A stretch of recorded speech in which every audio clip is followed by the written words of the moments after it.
And welcome into another episode of Tiger Territory, part of the Foul Territory Network at Detroit Tigers podcast. I'm Kieran Steckley. With me, as always, is a man who is quite chill. That doesn't mean he wants to be cold the whole damn time. He is Cody Stavenhagen. How we doing? Tired of being cold. Let's get some warm weather. Let's get some sunshine. We are almost there. Let's go. Let's get there. Yep, and we got some hot takes that we're gonna go through. Not necessarily from us, although Yeah, there may yeah. be a couple in there as We'll well. keep But the takes uh, like just warm and well reasoned here. warm enough to get you through a winter, I think, is maybe the slogan of the show. So let's get into it, Cody. We finally got to see Tarik Skubal accept and hold his second consecutive Cy Young trophy. We talked with Skubal when he was on the show last year about the awkwardness of the timeline, and it is kind of funny, but it doesn't take away from just the specialness of the moment. And I'll say this: in the category of things that you feel in the moment but aren't necessarily a big deal long term, it was cool to just kind of have this man like represent your franchise, and you didn't have to worry about trade speculation and asking prices, both in the trade and in like contractual asking prices and agents, and what's going to happen next year. It was like you don't get to do that very often in an off season, but you could just kind of be in the moment and be appreciative of what you're watching. And then from the fans' perspective, be appreciative that this man represents your franchise. So that was really cool. Tarik hits it out of the park every single time he does one of these things. Fetter was great. It's nice to see AJ Hinch in a suit with no hat. So yeah, overall a really nice moment. And if you guys missed it, you can go to the Foul Territory YouTube show and watch the entire award show in its entirety. Obviously, I just said that twice. But really cool that we are able to broadcast this as a part of the Foul Territory Network, and really cool of Tarik to be there and watch him accept a historical moment and a second consecutive Cy Young award. Yeah, Chris Fetter's introduction was really good. We don't get to see or hear much of him, but he can handle himself pretty well on camera in front of a room as well. And then Scooble, look, there's been the drama, there's been the awkwardness this offseason, but to your point, a nice small reminder again that Tigers fans are pretty lucky to have this guy around for however long he is going to be around. They kind of lucked into his presence in the organization, taking him in the ninth round, and he has become the best thing to happen to the Tigers in a while. In case you missed his speech, here is a small clip. Thank you and good evening. First off, I'd like to express what an incredible privilege it is to share the stage with the caliber of players up here tonight. I'm humbled to be a part of this group and know the greatness from everyone up here is part of what pushes me to be the best version of myself every time I take the mound. I want to thank the baseball writers for selecting me as the winner of this prestigious award. It's an honor to be back here, and it's something I'll never take for granted. After last year's dinner, I told AJ, same time next year, but I didn't really know it would become a reality. Skip, for the sake of superstition and a three-peat, let's go ahead and keep the same plan for a year from now. Yeah, pretty cool. Pretty cool moment. And again, kind of recognizing, reading the room very well, and having like, I don't know if there's a way to like humbly say I'd like to win the Cy Young a third consecutive year, but that was like a humble way of saying like, hey, I just I want to keep it win the Cy Young a third consecutive season. And again, like Tarik's gonna do what Tarik's gonna do, and we're not gonna necessarily talk about all that right now. But it also made me think, like, man, you're right, Cody.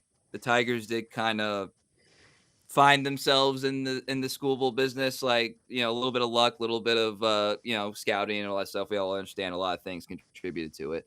Uh, but Skubal is fortunate too, and thus the Tigers fans are as well, to have AJ Hinch, to have Chris Fetter. And it's a perfect blend of circumstances that have kind of led us to this moment. So how much will that be worth from Skubal and Boris's perspective? Who knows? But still a really cool moment. And I'll say this, Cody. Like I look at things and historical markers and try to imagine like what they mean. It's so early in Skubal's career still, so I promise I don't think about this very often. But if the dude wins a third consecutive Cy Young, like all of a sudden we're in like rarefied air, and assuming you can not have an injury shortened like career, like that's almost a certainty you're gonna be in the Hall of Fame. We just got done talking about the Hall of Fame last week, and so like it kind of hit me. I was like, man, like he's plus 380, like he's the leader in the clubhouse for odds on winning the Cy Young. It's obviously very hard. It's not necessarily like something I would necessarily predict, but you also can't necessarily like metaphorically bet against it either, because it is Tarik Skubal, and that would put him like in like truly elite historical status. Yeah, I believe Randy Johnson and Greg Maddux are the only ones who have won three in a row. Is that correct? I mean, I believe that's true. Yes. that ain't easy. And a very small few group who have won three ever includes Sandy Koufax, Tom Seaver, Jim Palmer, Pedro Martinez, Clayton Kershaw, Max Scherzer, Steve Carlton, Maddox, Johnson, and Clemens.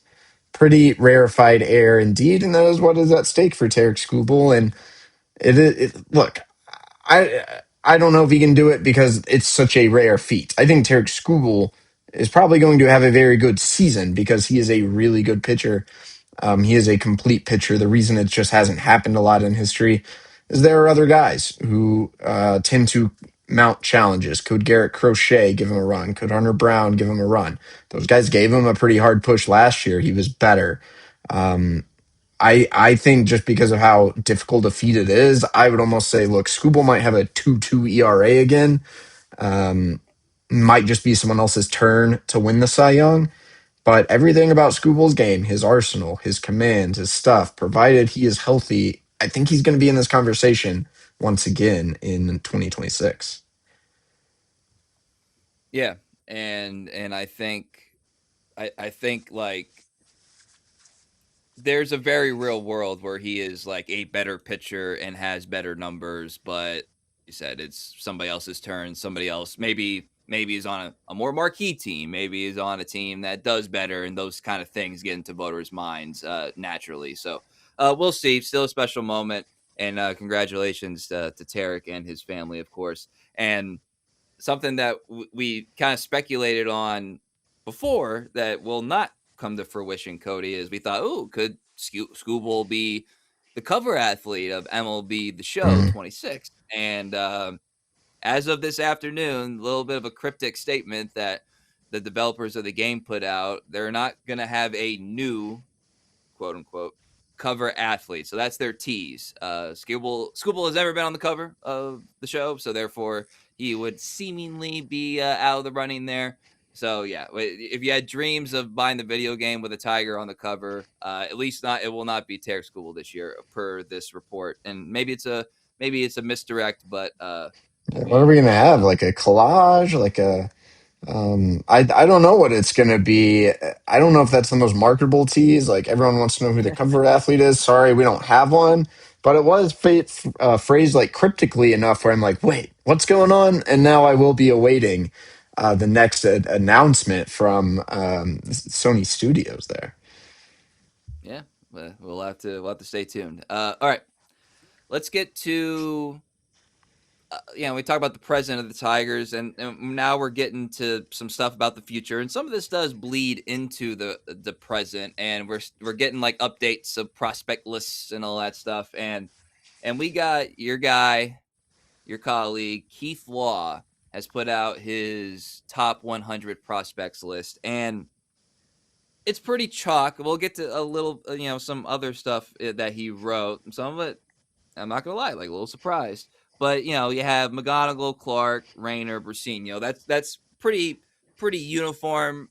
Most top 100 lists are gonna have those guys in there, uh, and McGonigal number 2, Clark number 5, Rayner 17, Brasino 59. But one little aspect that's different is our guy Max Anderson, friend of the show, comes in at number 91. So that was a little bit of a wrinkle. So 5 Tigers in Keith Law's top 100, including 2, Cody, 2 in the top 5. Um, pretty cool there, and some nitty gritty stuff that we'll get to in a second. But your reaction to Max Anderson kind of creeping up and getting just under the top 100 threshold. Not surprised at all. Had a great year on the farm, killed it in the Arizona Fall League, has impressed and opened a lot of eyes with his bat.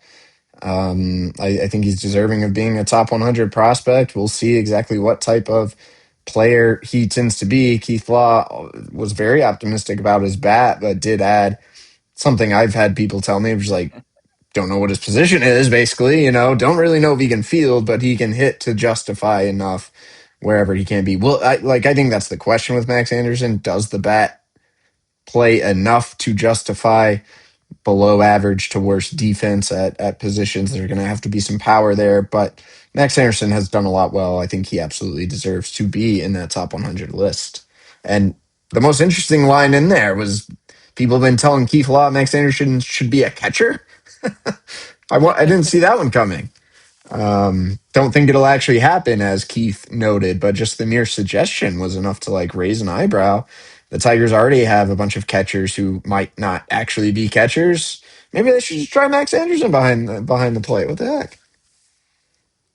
Man, that would be nuts if he just shows up on catchers and pitchers day in Lakeland. That would be funny. I would almost do that just for the entertainment aspect of it. And be like, yeah, he's just gonna play a second or third. Which I will say this: Keith says that with all the concerns about Max's defense, and you guys can go look at our interview that we did with him earlier this offseason, and he talks about the things that he's tried to improve on there.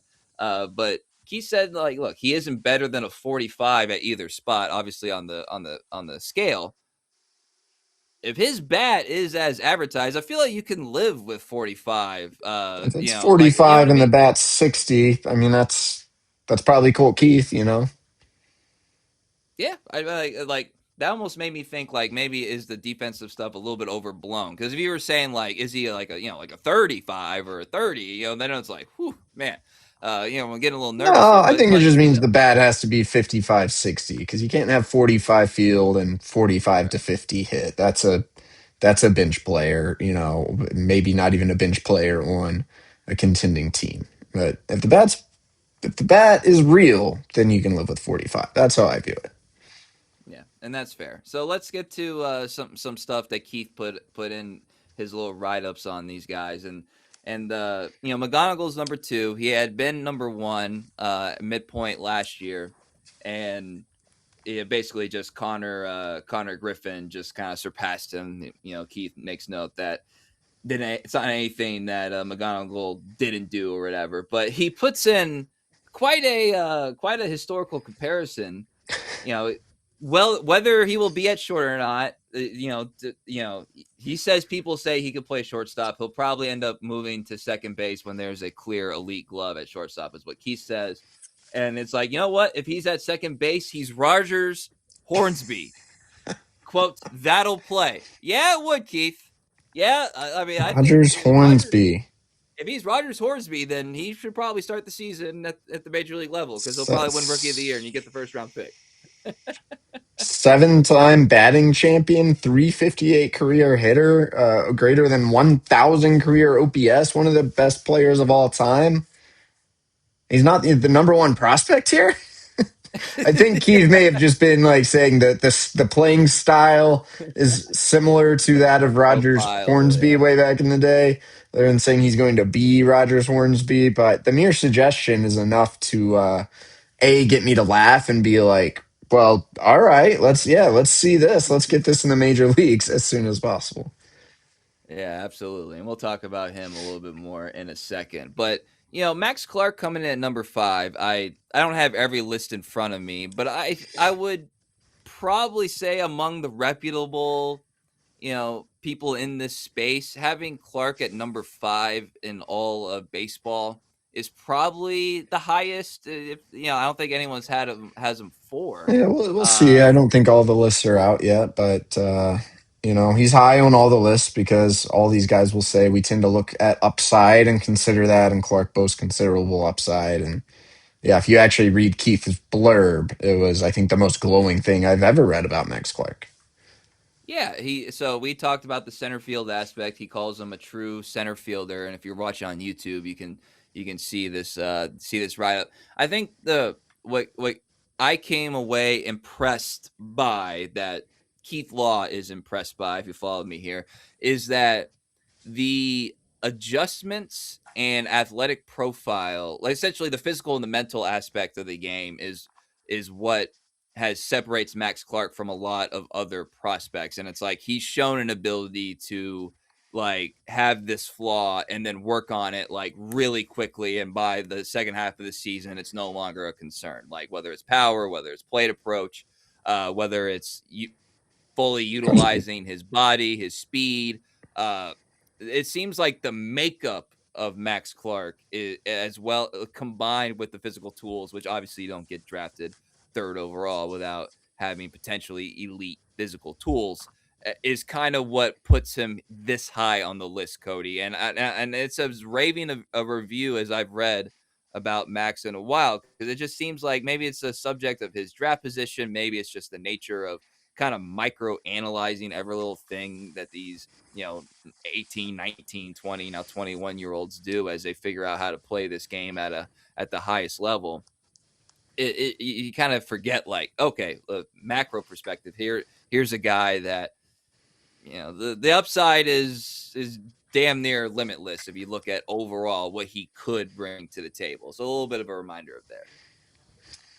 Yeah, I think interesting how Keith's review of Clark is almost like it's leaning into the best version of Max Clark. And I don't think I've ever really heard anyone doubt Max Clark or people around the Tigers doubt Max Clark. But I think even locally, like, especially with the rise of McGonigal, like there have been kind of more questions in Max Clark's game. Like, just what if the bat is a grade below expected? What if the field is a grade below expected? I think that's the biggest thing. Like, obviously, this kid's a good athlete. Obviously, he can cover some ground and he has a good feel for the game.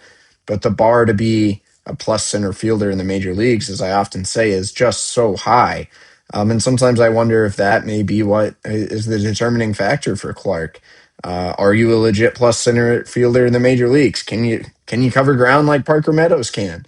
Because for Meadows, the question is the bat. For Clark, it's like if you can do that in the field, that gives you a lot of leeway at the plate. But pointing out the adjustments, I think pretty fascinating. Clark had a 50% ground ball rate in April, cut it to 36% in the second half. That's the type of adjustment you're looking for.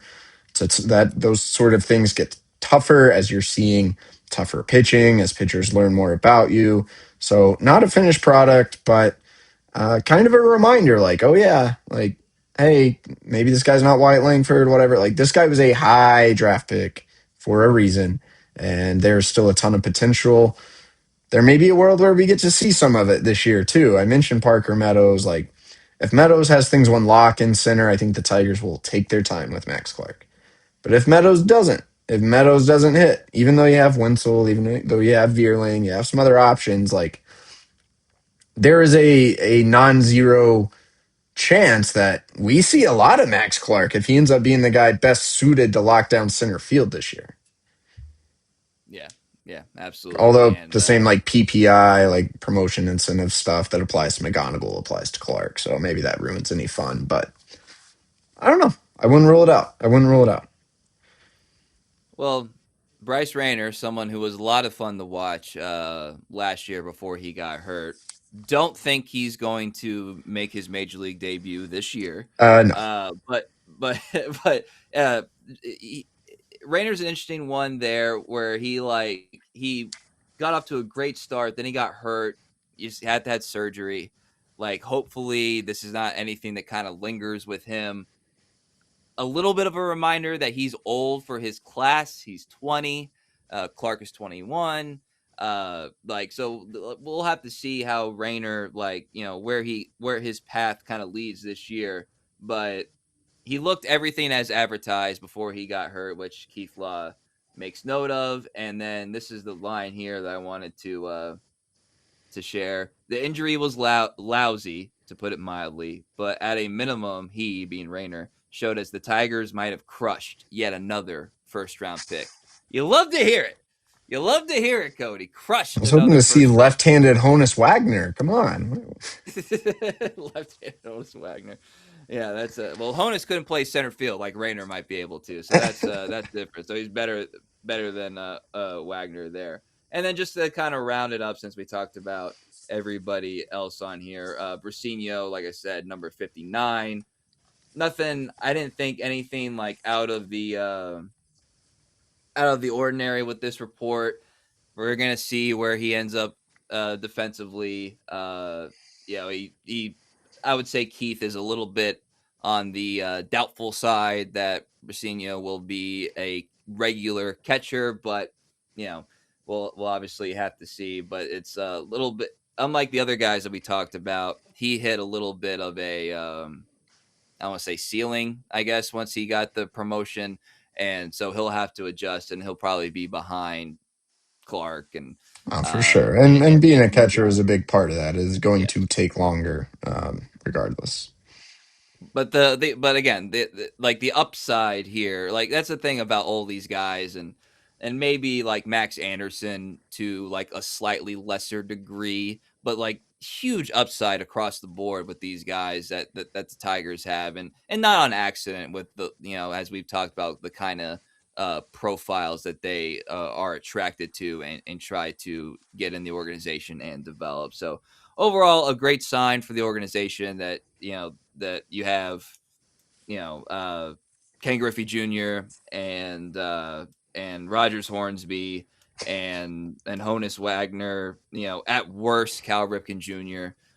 In your organization, that you can just kind of wait and see what they Pretty can good do. start to building a roster there.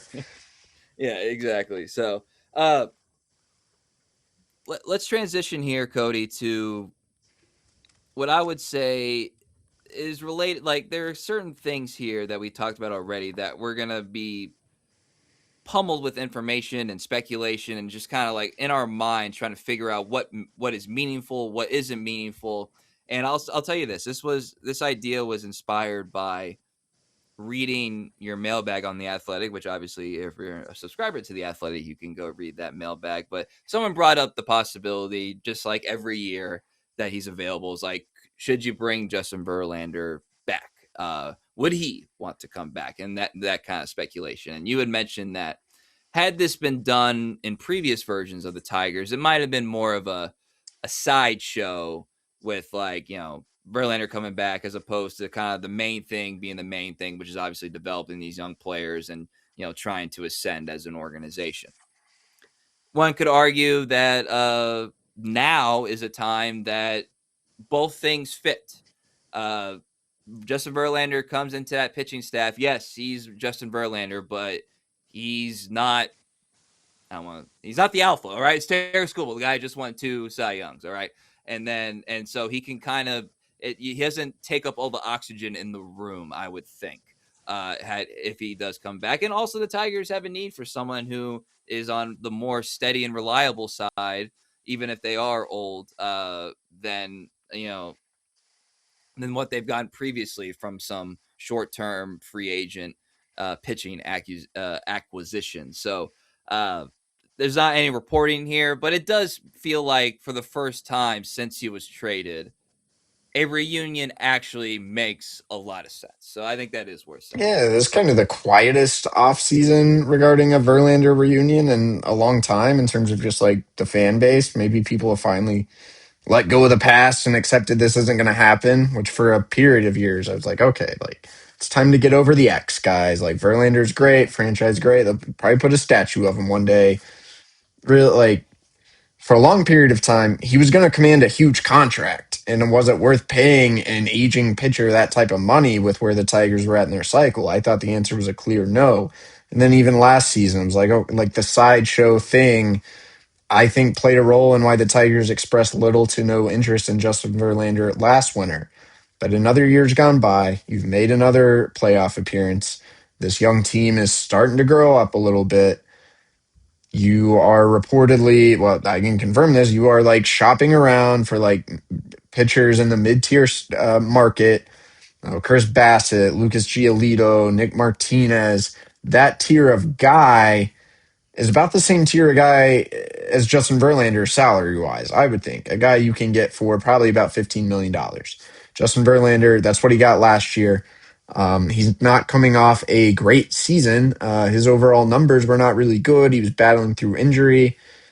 But look at his last 13 starts, Kieran. Justin Verlander, um, is this even right? I think he was actually better than this. I think I put the wrong thing up on the screen. Justin Verlander was really good, and so there is still something in there. 339 and his this is where I messed it up. I'll fix this for you. Justin Verlander in his final 13 starts had a 2.60 ERA. Struck out 70 guys in 72 innings. He walked only 24 guys. For what it's worth, the FIP was a little higher, 3.36. But if there were any doubt, like, does this dude have something in the tank at entering his age 43 season? Well, like, seems like he's got something still in the tank. I would take Verlander's upside at 43, probably before Chris Bassett or Lucas Giolito. Now, again, I'm not reporting anything. I'm not sure this is a discussion. Again, maybe for some of the reasons we've outlined. Also, we know there's going to be competition in spring training. We know the Tigers like their flexibility. It might be possible they prefer someone who might be open to going to the pen for a little bit at any point in the year if that is what best fits the roster. I'm not sure Verlander would be that guy. But I just think the argument for it, the case for it, actually makes more sense than it has anytime since Verlander has left Detroit. And we saw what happened to that team in the second half.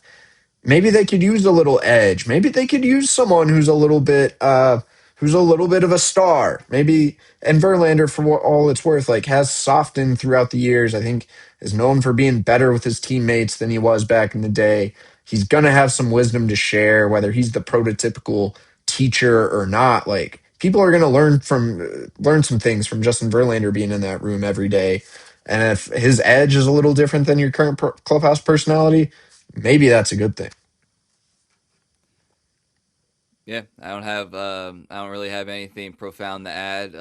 It just makes the most sense, and it actually could be like you don't often get like good homecomings. Like usually it's like guy at the end with nothing, or the team has This is nothing. And true too.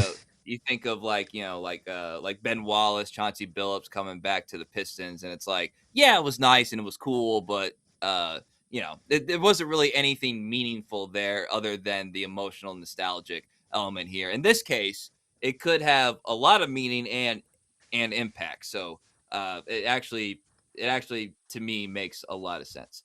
Um, let's get to like what will be. So that would be like a theoretical sideshow in the spring, Cody. I jotted down like some things that could like actually be sideshows, and like we don't have to spend a great deal amount of time on this first one because we have already spent a considerable amount of time on it, and that's Tarik Skubal and the contract and the trade, and how is he, what's his attitude, like how does he feel about management and ownership and like all this stuff, all the things that he is going to get asked here in about like what, uh, 3 weeks, uh, and all these things. That's going to be the number one sideshow of spring training from the jump is just Tarik Skubal and contracts and trades and feelings and this and that. And it's not just gonna be he's gonna have to answer it. You guys are gonna ask AJ. You guys are gonna ask Scott. You guys are probably gonna ask other ball players like how do you manage this? So that's gonna be definitely a talking point, and we will discuss it when those quotes become official. But that's gonna be a big talking point. So we don't have to spend a whole lot of time on it. But you just know sideshow, Yeah. Skubal, spring, it's a big thing. And I think every year with every team, you have weird spring training storylines that emerge. Like, is someone going to unseat Jake Rogers for the backup catcher? We'll probably spend like 3 random days in spring talking about that and it'll never matter again.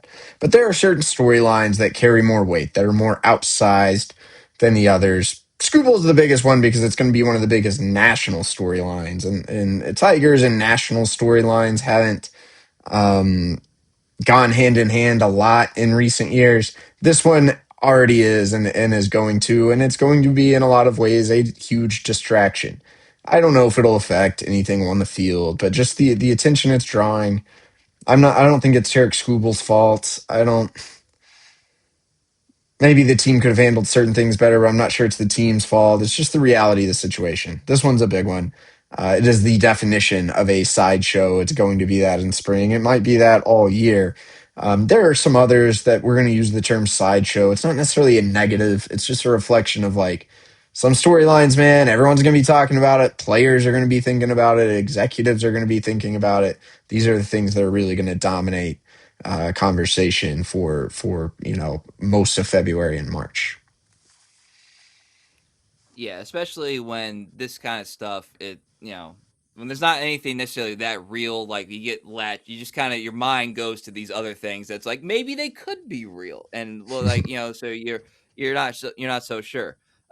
Here's a warm take, Cody. I was looking at Riley Green, and everyone knows like his body, like he just didn't look that right last season. But he was a silver slugger, and he started the All-Star game, and he hit 36 home runs, and his OPS was this, and all these things, and it got me thinking. I was like, Riley Green, the sideshow is going to be Riley Green and what he do to his body. How is he? Can he get back some at 20 at the ripe age of 24 years old? Can he get back to some speed and some maybe agility stuff?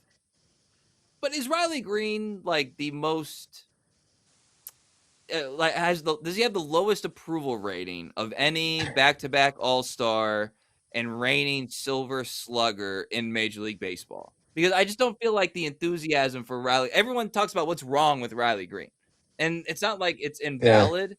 There's a lot right with Riley Green too, and I feel like we kind of overlook that.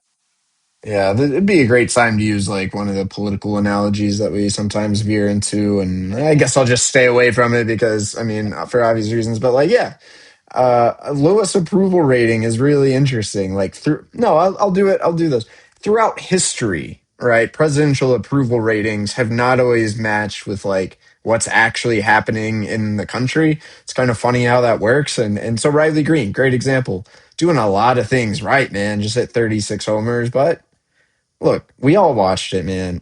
He was rough down the stretch. He kind of melted. We saw the interviews. It didn't seem like he had answers. I think the pressure like ate at him a little bit.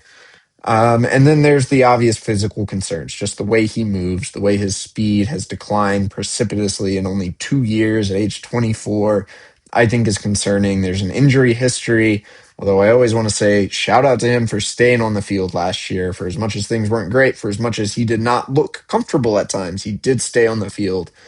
But you talk about most interesting day one of spring, going over to Tarik Skubal's locker, and that recorder is going to be filled up. And I think Riley Green's number two because it's not a bad thing. It's just like we haven't really heard from Riley, since the final game. Um, Actually, we didn't hear from him on the final game. We haven't heard from Riley, since the ALDS.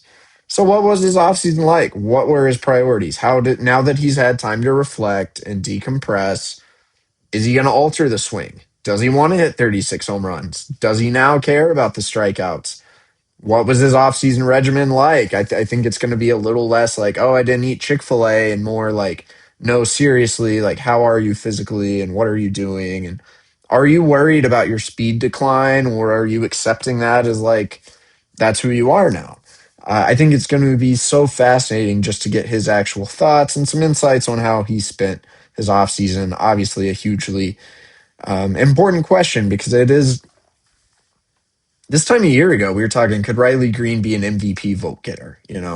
And he did some things last year that had him close to that, and he did some things last year where we're also not really talking about him in the same vein anymore.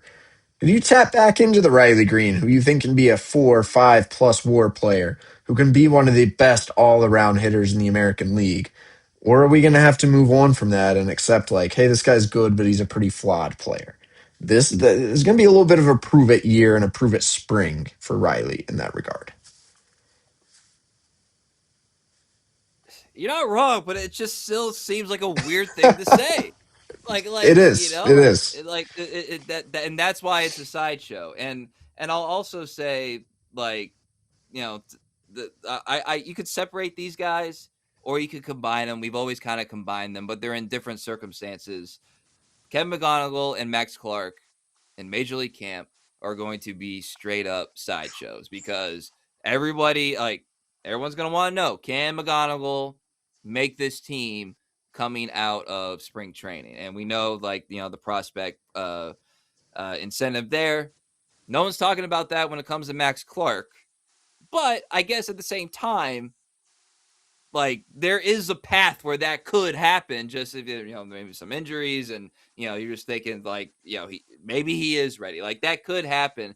He's a top 5 prospect, top 6 prospect, whatever, in baseball. And Max Clark is going to be putting on a show. I mean, that's what he does. He is a hyper aware brand, and I mean this as a compliment. That's who he is. So his first major league camp, the flare's gonna be there. He's probably gonna be like diving in the outfield more than what AJ Hinch would be comfortable him doing. Like, he's probably gonna showcase the speed, maybe go for a couple home runs more than necessary for, like, actual kind of spring development. But that's gonna be a sideshow. Kevin McGonigal, will he make the team?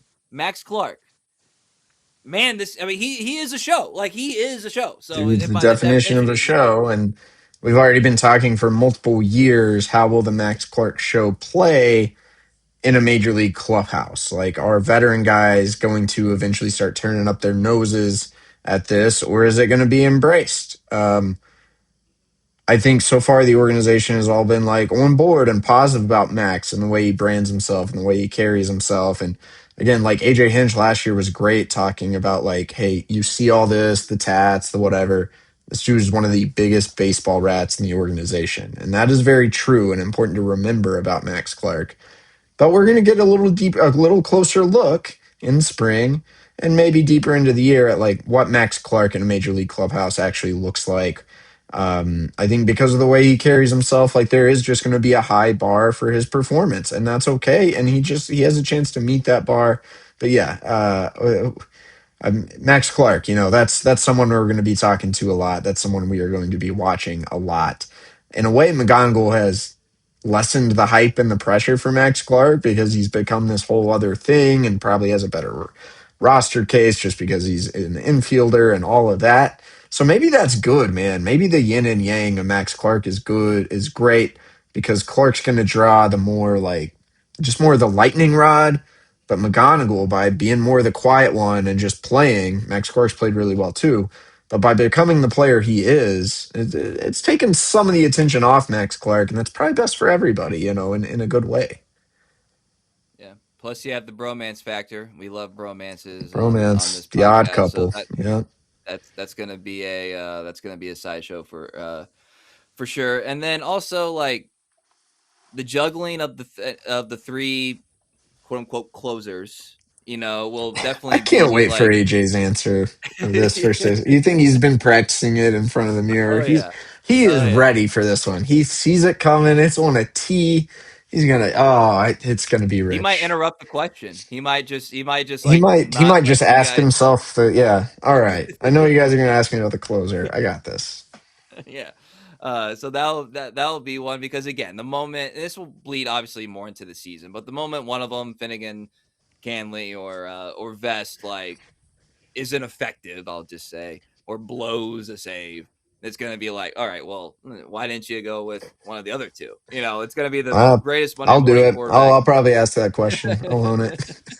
And then also, like, how that dynamic is, and like, will these guys actually be egoless, and like all these things will be like a Mhm. sideshow. And then again, we've talked about this at length last couple of weeks. It's just like, what do you do with number 5? And that could be the Verlander thing. That could be, like, Fifth down the line, starter. the Scherzer thing. Or the Melton and Anderson show, Hmm. and kind of figure it out. So, like, micro analyzing all those little things are definitely going to be something that we have a heightened awareness of, that'll probably outdo, like, how actually important the things that we're seeing are. So those kind of round up the sideshows for me. It's just kind of amazing that we're not really talking about Javi Baez anymore. A guy Yeah. who, in ways good and bad, has been kind of a sideshow throughout his career. And he did some good things. He struggled mightily at times last year, but he did kind of enough, and the team's overall performance improved enough where everyone this spring is just kind of like, oh yeah, Javi will be there. And he'll probably park the Lambo on the curb and whatever. But everyone like there's going to be so much less focus on Javi probably than ever, and which is actually wild. In a way, maybe it still should be a more important storyline. Like, is this guy your everyday shortstop? That's a big question for this team right now. Um, but because these other things have emerged, like Javi, like I think it's going to be a chill spring for Javi.